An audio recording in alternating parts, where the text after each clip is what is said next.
political earthquake, say the headlines. A stunning victory, a wake-up call for the US Democratic Party. Zohran Mamdani's win in New York City's mayoral primary has sent the news media into overdrive. But what's behind his win, and how significant is it for US politics? This is Inside Story.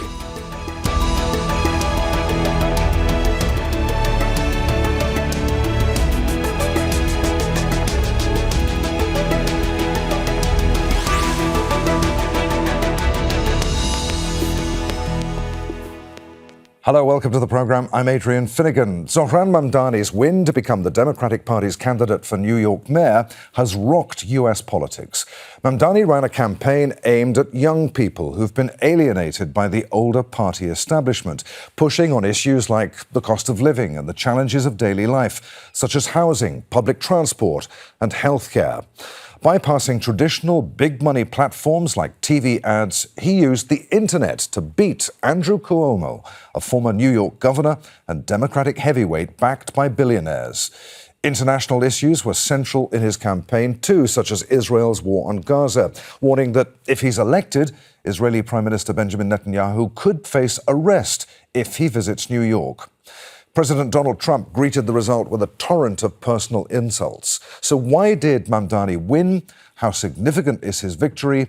And what hurdles will he face in November's general election? We'll put that to our panel in just a few moments. But first, this report from Joel Evans. Jubilant scenes as Zohran Mamdani celebrates victory in the Democratic Party's New York mayoral primary. I will be your Democratic nominee for the mayor of New York City. Mamdani's victory over political rival, former New York Governor Andrew Cuomo, has sent shockwaves through the Democratic Party establishment. Cuomo had been attempting a political comeback after leaving office in 2021, following multiple accusations of sexual harassment. His candidacy was funded by record donations from billionaires and other business interests. Very proud of the campaign that we ran, and I'm proud of the effort that we put forth, and I'm proud of the issues that we discussed. But tonight was not our night. Born in Kampala, Uganda, Mamdani moved to New York when he was 7 years old, after his father won a scholarship. His campaign focused largely on the cost of living, in a city where rents and the price of a home are amongst the highest in the world. Unlike Cuomo, Mamdani relied on social media and grassroots interaction. His policies, often visualized in viral social media videos, focused on working people. Plunging into the Atlantic Ocean represented a freeze on rent. Other policy ideas included free citywide bus services and universal childcare for children under 5. I like how progressive he is. I like that he's more in touch than some of the older candidates, and I think he's going to move our city in the right direction. His vocal opposition to Israel's war in Gaza has challenged many in the Democratic Party establishment. He's been an activist for Palestinian issues since he was a student. During the campaign, he described Israel as an apartheid state and called for the arrest of Israeli Prime Minister Benjamin Netanyahu. Elected to the New York State Assembly, he introduced a bill to end the tax-exempt status of New York charities with ties to illegal Israeli settlements that violate international human rights law. Victory from the self-declared socialist has drawn harsh criticism from the right. President Donald Trump called him a communist lunatic. The election to choose New York's next mayor in November is set to be a fiercely fought contest. Andrew Cuomo and incumbent mayor Eric Adams are both set to stand as independents, with the Republican candidate likely to be the founder of Guardian Angels, Curtis Wheeler. But all eyes will likely be on Mamdani, who has shaken up New York's long-established political order. Joel Evans, Al Jazeera, for Inside Story. So, who is Zohran Mamdani? Well, he was born in Uganda to a South Asian family who moved to the US when he was 7 years old. At 33, Mamdani is the youngest Democratic Party nominee for New York mayor and the first Muslim to win the primary. Before entering politics, Mamdani helped residents fight eviction from their homes, spurring him to run for office. In 2020, he was elected to the New York State Assembly. A member of the Democratic Socialists of America, he's also been a rap artist known as Mr. Cardamom.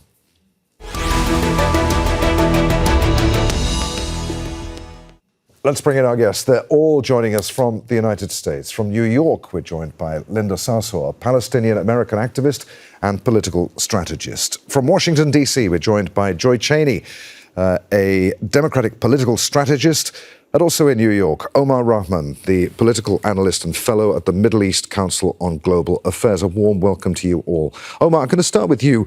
Please forgive the very basic question, for this is the benefit for the likes of me and many others watching who aren't aware of the machinations of US politics. Just how important is politically the office of mayor in New York City? Well, the mayor is like the president of the city. He runs, he's the decision maker. I mean, there are other things at play. There's a relationship between New York City and the governorship out of Albany in New York.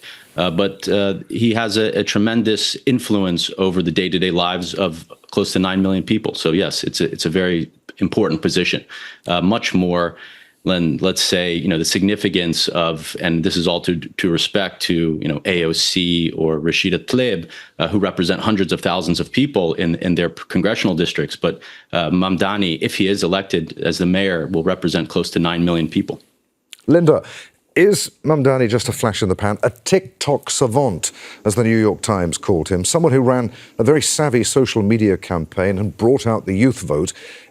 Or is he really bad news for the establishment, the veteran moderates who control the Democratic Party? They called him a TikTok savant. They wanted to underestimate his power. They said that his campaign was just a social media campaign. But what he did was he tapped into the frustration, the disenfranchisement of voters, particularly young voters who are sick and tired of old politics, of politicians who promise them things and never deliver. And he also stuck to a message, contrary to the Democratic Party. He's talked about what people are experiencing today, rent increases, people who can't afford to live in New York City because they don't have access to universal childcare, because they don't have access to free and fast public transportation. And he stayed on message. He did not get distracted. He did not get defensive as billionaires put up ads on television, billboards, YouTube ads. I mean, they bombarded the voters with negative ads against Mamdani, and it did not work. And it's, again, a referendum on the Democratic Party. And I'm so proud that Mamdani right now is demonstrating what the party could be if they followed his model and followed his advice. Joi, do you agree with that? Was this a referendum on the Democratic Party? To what extent are Mamdani's policies simply a shopping list of unaffordable giveaways drawn up by a man from a privileged background who has little real experience of the people that he claims that he wants to help? Is there a danger here that when it comes to the election, he could scare off more moderate voters?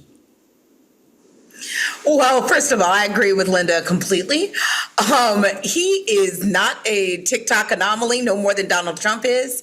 And to the extent he's a referendum on the Democratic Party, it's really a referendum on all of the establishment, Republican, Independent, Democratic, whatever, to say that we have a new generation of leaders, and whether they're in a new generation or not, a new fired spirit of folks who are tired of being overlooked. A populism that says we're no longer going to accept that we just have to tolerate anything, that we have to tolerate, billionaires making hand over fist, and we make nothing, and we struggle. We bail out companies, but we won't bail out the American people. We don't have to tolerate that anymore. And so, are there moderates who might be concerned with him? Maybe. But for what I've been hearing, folks are enthralled, not just with his policies, but even if not his policies, with his energy and with his fight. He seems like the kind of person who could take on a Donald Trump, who could take on others from the Republican side who are populist. He's bringing a Democratic vision, and we're looking for that fight. Omar, he unapologetically defines himself as a socialist, but as we said, he had a privileged middle-class upbringing. So who voted for him? A recent Emerson poll predicted him winning 57% of white voters, but only 26% of black, 57% of college-educated voters, but only 23% non-college-educated voters. Who voted for him? Was it New York's working classes or affluent, educated New Yorkers, perhaps eager to jump on the virtue bandwagon? Well, I haven't sifted through all the kind of demographic breakdown numbers or that type of material yet. I mean, it's been very early, but I mean, first of all, we have to acknowledge that Zohran Mamdani is a supremely talented individual. He's so charismatic. He's a brilliant speaker. He's totally unflappable. I mean, they threw everything at him, and he just answers with such ease and comfort. He resonates with the man on the street in a way it's not easy to do. He also ran a brilliant campaign, one that I haven't seen. It's like maybe since Obama in 2008, coupled with the kind of economic populism of a Bernie Sanders in 2016. And so he married those two things, and he got a lot of people very energized, very galvanized. And he did, what people are saying is probably one of the greatest upsets in American political history. I mean, you have to understand, in the heart of American capitalism, this democratic socialist wins the primary for the Democratic Party. And in a city where the largest city of Jewish Americans outside, or the largest city of Jews, let's say, outside of Tel Aviv, this kind of anti-Zionist, Muslim, socialist is the winner of the Democratic primary. I mean, it's a significant achievement, and so I'm not sure exactly which people voted for him where. I saw the maps, the breakdown in aspects of Manhattan where I live. My neighborhood voted for him, and in fact, it's in the Upper East Side, I think, where it was strongest for Andrew Cuomo, which is one of the wealthiest parts of New York. So there are those dimensions. I don't know the specific breakdown, but I think he galvanized a lot of people, and he ended up destroying a person that had 100% name recognition coming in, and that matters in a race like this. He had 1% name recognition coming in. Nobody knew who he was. He was able to turn that around in a significant way, and so I wouldn't undermine that achievement. Linda, and by the way, the Democratic Party tried to undermine him the same way they did Bernie Sanders back in 2016 and 2020, and he outmaneuvered that. Okay, picking up on that, Linda, a significant achievement, as Omar was saying, but why are so many establishment Democrats against Mamdani and indeed other progressives in the party? Why do they appear to rile against any fresh blood and new thinking? I'll start just by answering your previous question quickly. The establishment had us believe that, Mamdani was not going to do well at all with Black voters, with Latino voters. He was not going to do well with women over the age of 45. And when we looked across New York City, I did look at the numbers, and it was very shocking to see that Mamdani handedly won boroughs like Brooklyn, boroughs like Manhattan, boroughs like Queens, particular neighborhoods where he won by 40%, by 30%, by 20%. It was incredible. And what he showed was that he was able to resonate with voters of different backgrounds across New York City. And the reason why the Democratic establishment, and not just the Democratic establishment, but the establishment in general, is in panic mode right now, is because Mamdani has put forth a message, one that works, put forth the effort and the work and the grassroots and talking to people and going to the doors, and is going to set the party up, particularly the Democratic Party, to now have to deliver for the American people. And a lot of people keep saying that Mamdani's plans are pie in the sky, that he's idealistic, that there's no way to pay for these things. And they don't want to hear him. He has told us multiple times in multiple interviews, including in his plans that are on his website, how he's going to pay for these things. He's going to pay for them by increasing the corporate tax rate in New York to match New Jersey. I mean, for God's sakes, New Jersey has a higher corporate tax than New York City. He's talking about taxing the top 1%. And that's why the establishment is upset, because the billionaires are upset. They're worried about their donors. And what Mamdani is saying, I'm worried about the young Black mom in Brooklyn. I'm worried about the college students. I'm worried about our neighbors who are being evicted and displaced from New York City. This is what's happening. We're seeing a lash against something that we've been calling for. We are voters who have wanted our party to speak to what is keeping New Yorkers and Americans in general up at night. And that's affordability. People can't afford their groceries. People were moving out of New York City because they couldn't afford health care. They couldn't afford their child care. Imagine having to pay over 50% of your income just towards child care. And Mamdani is bringing us real proposals for real people. And the Democratic establishment feels ashamed. They feel embarrassed because someone like Mamdani has done exactly what Omar said, which is the biggest political upset in American history. Joi, what message has Mamdani's success? Yeah, sorry, get in, Joi. Get in, please. Yeah, I don't agree with that, Linda. I'm sorry. The Democratic Party is not embarrassed. We're not ashamed. We're not panicked. All of the things that have been used here to describe us, that's not true. Matter of fact, folks are excited about his win. And they also know that we do have moderates. He did not do well in Staten Island, nor did he do well in the Bronx. So there are areas where he's going to have work. He could do better with moderates. He could do better with African Americans who are predominantly moderate. So yeah, there are some areas for him to grow. That's not a knock on him.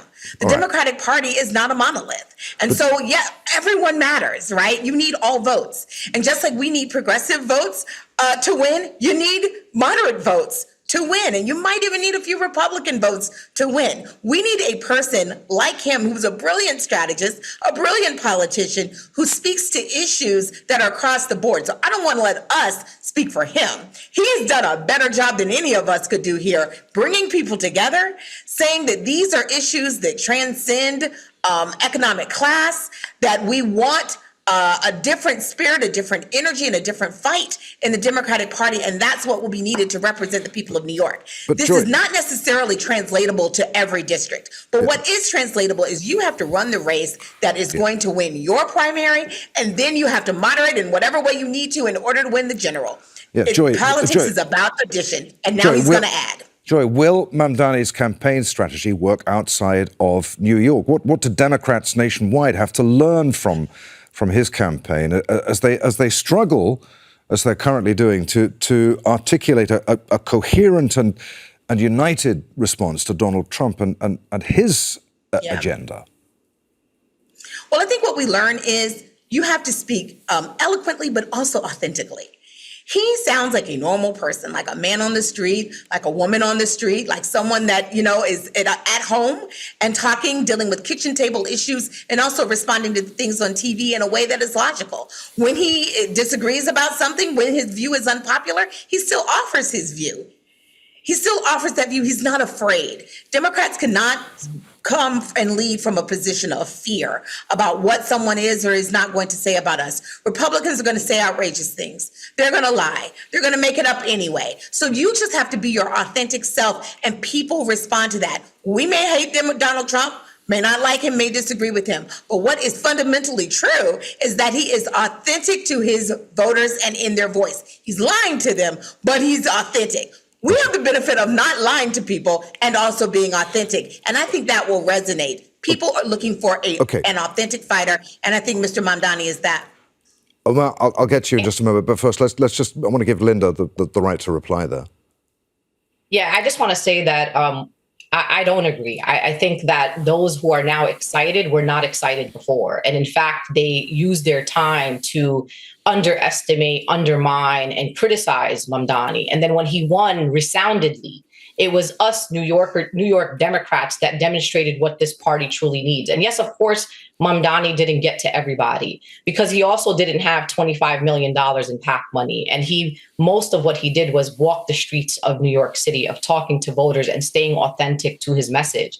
But I think, again, right now, the party knows that this young man has built a grassroots movement of enthusiastic voters, of disenfranchised voters that didn't feel like they belonged in the political process.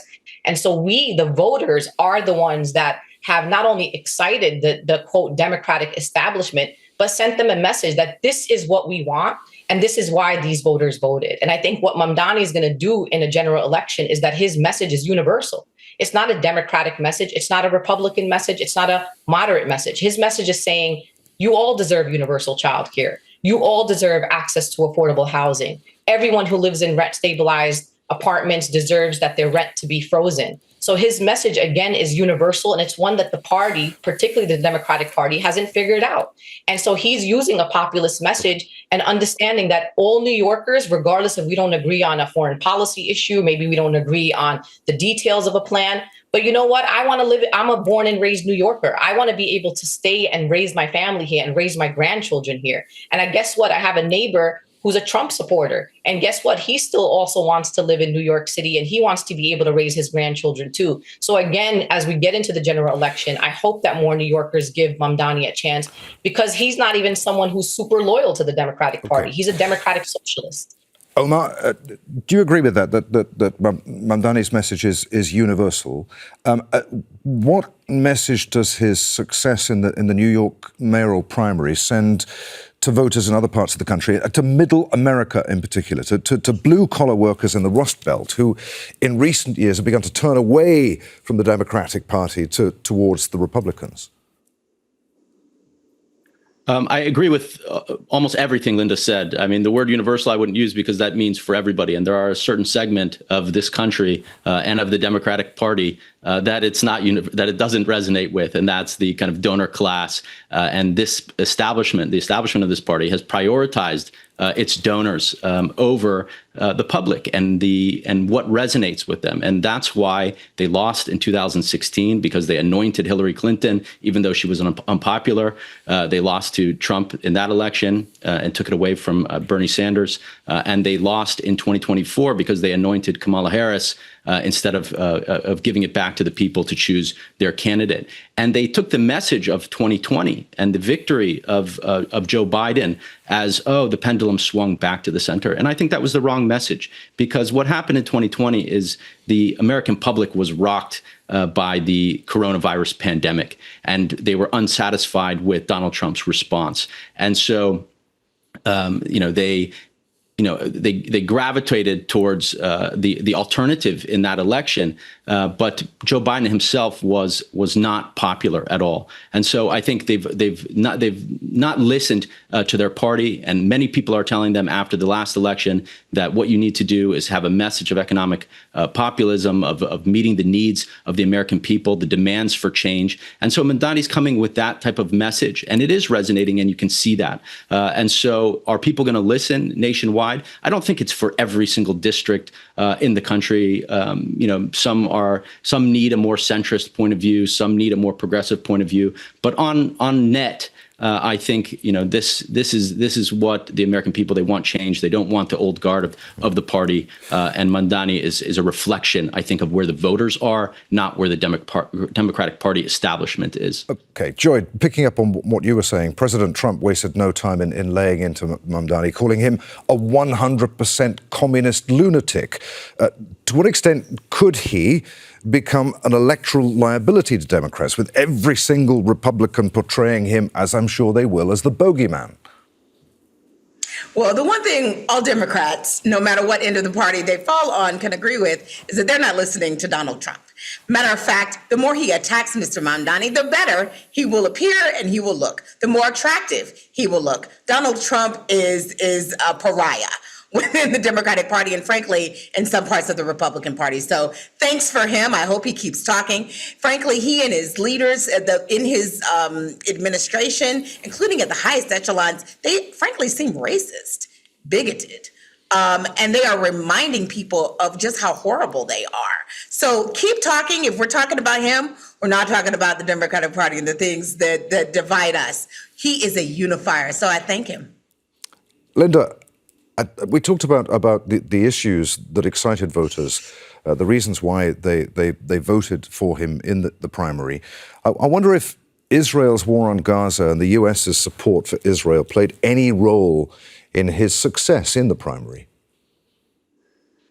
I think it absolutely did. I think it galvanized young voters to see a principled leader who was making commitments to our Jewish New Yorkers. He has one of the highest budget proposals to combat anti-Semitism and all forms of hate. But he's also a vehement critic of the state of Israel. He has been someone that has called for a ceasefire early on. He's someone that has been calling for the end to genocide. And that is something that galvanizes young people, because they have seen both Democrats and Republicans in the establishment who have bipartisan support, I mean, unequivocal support for Israel. As we know, Andrew Cuomo, who was the main contender in this Democratic primary, had joined the legal team of Benjamin Netanyahu as he was being, charged and indicted in the International Criminal Court. So yes, I do believe that it galvanized voters. And what it also did is actually united many Jewish New Yorkers and Muslim New Yorkers. They tried to divide us. And Mamdani has said to many voters, including Jewish New Yorkers, look, we may not always agree on every issue, but what I could say is that even our shared concerns come from a place of shared humanity. So he's been able to say, let's have the courageous conversations. Let's agree to disagree on some things, but he is going to be a mayor for all New Yorkers. And what I will want to point out is that during this Democratic primary, it's not just Republicans who are being hateful. It was Democrats. The super PAC that Andrew Cuomo had, Fix Our City, and other allied PACs were putting out anti-Muslim, ads. They were changing Mamdani's features to make him look more, this is, I hate to say this, but to look more Muslim, to fearmonger voters. And I'm so proud of New Yorkers. I'm so proud of the majority of people who came out to vote for Mamdani. They rejected that. They did not want this kind of hate, this kind of bias in our city. And it really made me proud as a Muslim American. But right now, we are getting the backlash of the right. The people calling for Mamdani's deportation, people calling for his revocation of his citizenship because he was not born in the United States. The anti-Muslim rhetoric right now is on, blast, and it's probably going to last until Election Day. And I hope that Muslim New Yorkers and our allies stand strong, that they keep going, and that we elect Mamdani. Omar, if he is elected mayor, does he have the political skill and experience to implement any of his policies? Would any of them work? Are they just pie-in-the-sky ideas? Is he trafficking in dreams, as one anonymous Democratic strategist quoted by the Financial Times put it? I mean, I think Linda answered that question earlier, that these are not pie-in-the-sky promises. In fact, again, raising the tax rate to what it is in New Jersey, which is not this kind of, bastion of progressivism. But if you don't mind, just to add to the previous question about the Israeli-Palestinian thing, because I do think it was huge. His opponents, not only his political opponents, but the media and those who are backing, that point of view, tried to use his long-standing record of basically support for the Palestinians, as well as criticism of Israel for the ongoing genocide in Gaza, as well as the kind of apartheid regime that's in place. They tried to use that to delegitimize him and undermine him, and they thought it would really resonate with Jewish voters and sabotage him. And it didn't. In fact, I think it backfired. For one, it brought a lot of attention to Mamdani in the weeks running up to the election, which was huge, right? He got a ton of press coverage. That was major. And then he looked like the more reasonable person, and he connected to where the voters are, because they saw him on stage in a debate of like 9 candidates, and they were asking a ridiculous question, which is, what's the first foreign country you would visit? He's a mayor for a city in New York City. What's the first foreign country? And every one of the other candidates was clamoring to say, oh, Israel is the first country I'm going to visit. And he said, you know what? I'm going to stay in New York City and address the issues of my constituents, including my Jewish New Yorker constituents, and I'll meet them in their synagogues and in their homes, et cetera, et cetera. And that's a far more reasonable answer that makes sense to Americans. Just one more thing, we're at the same out of time, time, Omar, but go on, carry on quickly, very quickly. I was just going to say the Democratic Party, 69%, according to the most recent Pew Research poll, support Palestine and criticize the Israelis. So he met them where they are on the Palestinian issue. It's an ethical, principled stand, and it's not the kind of support for Israel, the rote support that carries weight in this country any longer. And that was a massive message, I think, to the rest of the country. Okay, many thanks indeed to you all. Linda Sarsour, Joi Chaney, and Omar Rahman. And thank you for watching. You can see the program again at any time just by going to the website, which you'll find at aljazeera.com. And for further discussion, go to our Facebook page at facebook.com/AJ Inside Story. And of course, you can join the conversation on X, our handle there at AJ Inside Story. From me, Adrian, Finighan, and the team here in Doha. We'll see you again. Bye for now.